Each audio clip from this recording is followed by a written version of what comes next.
സ്വർഗീയനാദം ശ്രവിക്കുന്ന എല്ലാ മാന്യ സ്നേഹിതർക്കും പ്രഭാതവന്ദനങ്ങൾ അറിയിക്കുന്നു. ഇന്നത്തെ ദിവസം എല്ലാവർക്കും അനുഗ്രഹമാകട്ടെ എന്ന് പ്രാർത്ഥിക്കുന്നു. ഇന്ന് ലോകത്തിൽ ധാരാളം ബുദ്ധിമാന്മാരുണ്ട്, വളരെ വലിയ അറിവുള്ളവർ, ലോകപ്രകാരം ലഭിക്കാവുന്ന ഏറ്റവും വലിയ അറിവ് നേടിയ ധാരാളം ആളുകൾ. ബുദ്ധിരാക്ഷസന്മാർ എന്ന് വേണമെങ്കിൽ അവരെ വിശേഷിപ്പിക്കാം. അത്രമാത്രം ബുദ്ധി വൈഭവമുള്ള ധാരാളം ആളുകൾ ഇന്ന് ലോകത്തിലുണ്ട്.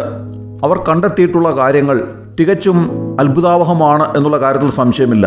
ഉദാഹരണമായി സ്പേസിലേക്കുള്ള യാത്ര, ചന്ദ്രനെ സംബന്ധിച്ച പഠനങ്ങൾ, ചൊവ്വാഗ്രഹത്തെ സംബന്ധിച്ചുള്ളതായ പഠനങ്ങൾ, സൗരയൂഥത്തെ സംബന്ധിച്ചുള്ളതായ പഠനങ്ങൾ, പുതിയ പുതിയ ഗ്രഹങ്ങൾ കണ്ടെത്തുന്നതിലുള്ള പഠനങ്ങൾ, വൈദ്യശാസ്ത്ര രംഗത്തുള്ള പുതിയ കണ്ടെത്തലുകൾ, പുതിയ ചികിത്സാ രീതികളുടെ കണ്ടെത്തലുകൾ, അങ്ങനെ അങ്ങോട്ട് നോക്കുമ്പോൾ ധാരാളം പുതിയ പുതിയ കാര്യങ്ങൾ, അത്ഭുതകരമായ കാര്യങ്ങൾ ലോകത്തിന് കാണിച്ചു കൊടുക്കുന്ന, കണ്ടെത്തുന്ന ധാരാളം ബുദ്ധി വൈഭവമുള്ള ആളുകൾ ഇന്ന് ലോകത്തിലുണ്ട്.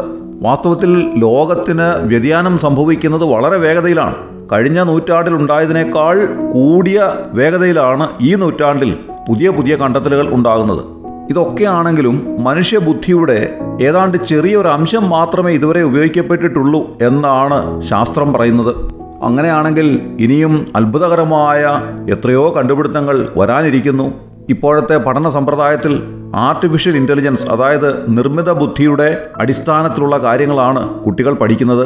നിർമ്മിത ബുദ്ധി അനുസരിച്ച് പ്രവർത്തിക്കുന്ന റോബോട്ടുകളും അതുപോലെ തന്നെ കമ്പ്യൂട്ടർ ആപ്ലിക്കേഷനുകളും ധാരാളം ഉള്ളതായ ഒരു സമയമാണിത്. കുട്ടികളുടെ പാഠ്യപദ്ധതിയിൽ പോലും നിർമ്മിത ബുദ്ധിയെപ്പറ്റിയുള്ള ശാസ്ത്രശാഖകൾ ഉൾപ്പെടുത്തി കഴിഞ്ഞു.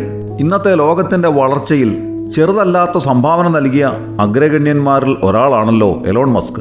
അദ്ദേഹം പറയുന്നത് അനുസരിച്ചാണെങ്കിൽ സ്മാർട്ട് ഫോണുകൾ അധികകാലം ഇനി ഉണ്ടാവില്ല. സ്മാർട്ട് ഫോണുകളുടെ സ്ഥാനത്ത് സ്മാർട്ട് ഗ്ലാസുകൾ വരാൻ പോകുന്നു. അതൊരു വലിയ കണ്ടുപിടുത്തമാണ്. സ്മാർട്ട് ഫോണുകളിൽ തന്നെ എത്രയോ ആപ്ലിക്കേഷനുകൾ ഉണ്ടായിരുന്നു. എന്തെല്ലാം കാര്യങ്ങൾ അതിലൂടെ ചെയ്യാൻ സാധിക്കുമായിരുന്നു. ജീവിതത്തിൻ്റെ ഒരു ഭാഗമായി തന്നെ അത് മാറിയിരുന്നു. എന്നാൽ അതിനേക്കാൾ പല മടങ്ങ് മനുഷ്യന് സഹായകമായി തീരുന്ന സ്മാർട്ട് ഗ്ലാസുകൾ അധികം താമസിയാതെ വിപണിയിലേക്ക് വരാൻ പോകുന്നു എന്നാണ് അദ്ദേഹം പറയുന്നത്. അങ്ങനെ ലോകത്തിൽ അറിവ് വർദ്ധിച്ചു വരുന്നൊരു കാലമാണിത്. വാസ്തവത്തിൽ മനുഷ്യന് ലഭിക്കാവുന്ന ഏറ്റവും വലിയ ജ്ഞാനം അല്ലെങ്കിൽ അറിവ് എന്താണ്? ഇത് പറയുമ്പോൾ എൻ്റെ മനസ്സിലേക്ക് ഓടി വരുന്നത് പഴയ കാലത്ത് കേട്ടിട്ടുള്ള ഒരു കഥയാണ്. ഒരു നദിയിലൂടെ വള്ളത്തിൽ സഞ്ചരിക്കുകയായിരുന്ന പണ്ഡിതനായ ഒരു മനുഷ്യൻ വള്ളം തുഴഞ്ഞിരുന്ന സാധുവായ മനുഷ്യനോട് ചോദിക്കുകയാണ്, എടോ, തനിക്ക് തച്ചുശാസ്ത്രം അറിയാമോ? ആ മനുഷ്യൻ നിഷേധാർത്ഥത്തിൽ തലയാട്ടി. അപ്പോൾ തിരുമേനി മറുപടി പറഞ്ഞു, അങ്ങനെയെങ്കിൽ നിന്റെ ജീവിതത്തിൻ്റെ കാൽഭാഗം നഷ്ടമായി. വീണ്ടും കുറെ കഴിഞ്ഞപ്പോൾ ഈ പണ്ഡിതൻ അദ്ദേഹത്തോട് ചോദിക്കുകയാണ്, എടോ, തനിക്ക് തർക്കശാസ്ത്രം അറിയാമോ? അതും തനിക്ക് അറിഞ്ഞുകൂടാ എന്ന് തുഴച്ചിൽക്കാരൻ മറുപടി പറഞ്ഞു. തിരുമേനിയുടെ മറുപടി വന്നു, നിന്റെ ജീവിതത്തിൻ്റെ പകുതി ഭാഗവും നഷ്ടമായി. അല്പം ചില സമയം കഴിഞ്ഞു. നദിയുടെ ഒത്ത മധ്യഭാഗത്ത് വള്ളമെത്തിയപ്പോൾ വള്ളത്തിൻ്റെ അടിയിലുള്ള ചെറിയ ദ്വാരത്തിലൂടെ വള്ളത്തിലേക്ക് വെള്ളം കയറാൻ തുടങ്ങി. അപ്പോൾ തുഴച്ചിൽക്കാരൻ ഈ പണ്ഡിതനോട് ചോദിച്ചു, തിരുമേനി, താങ്കൾക്ക് നീന്തശാസ്ത്രം അറിയാമോ? എനിക്ക് അറിഞ്ഞുകൂടല്ലോ സുഹൃത്തെ, തിരുമേനിയുടെ മറുപടി.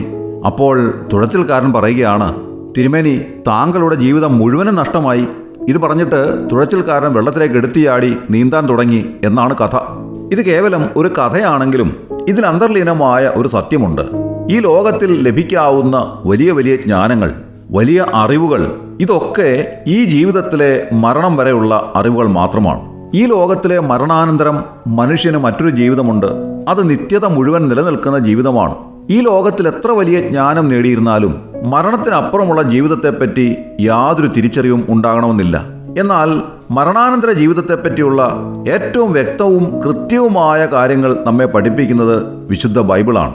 ആ ബൈബിളിൽ എബ്രായ ലേഖനത്തിൽ 9-ാം അധ്യായം 27-ഉം 28-ഉം വാക്യങ്ങൾ വായിക്കുമ്പോൾ അവിടെ ഇങ്ങനെ എഴുതിയിരിക്കുന്നു, ഒരിക്കൽ മരിക്കുകയും പിന്നെ ന്യായവിധിയും മനുഷ്യർക്ക് നിയമിച്ചിരിക്കയാൽ ക്രിസ്തുവും അങ്ങനെ തന്നെ അനേകരുടെ പാപങ്ങളെ ചുമപ്പാൻ ഒരിക്കൽ അർപ്പിക്കപ്പെട്ടു. തനിക്കായി കാത്തു നിൽക്കുന്നവരുടെ രക്ഷയ്ക്കായി അവൻ പാപം കൂടാതെ രണ്ടാമത് പ്രത്യക്ഷനാകും.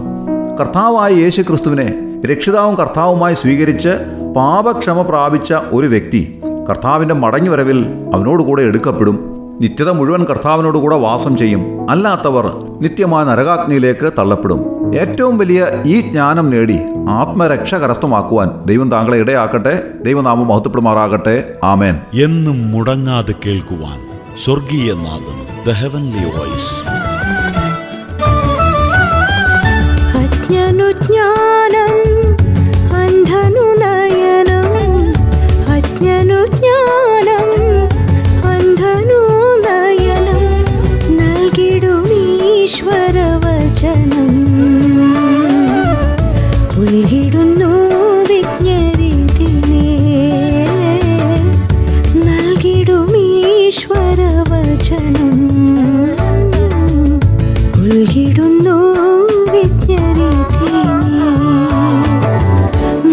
മധുരതരം തിരുവേദം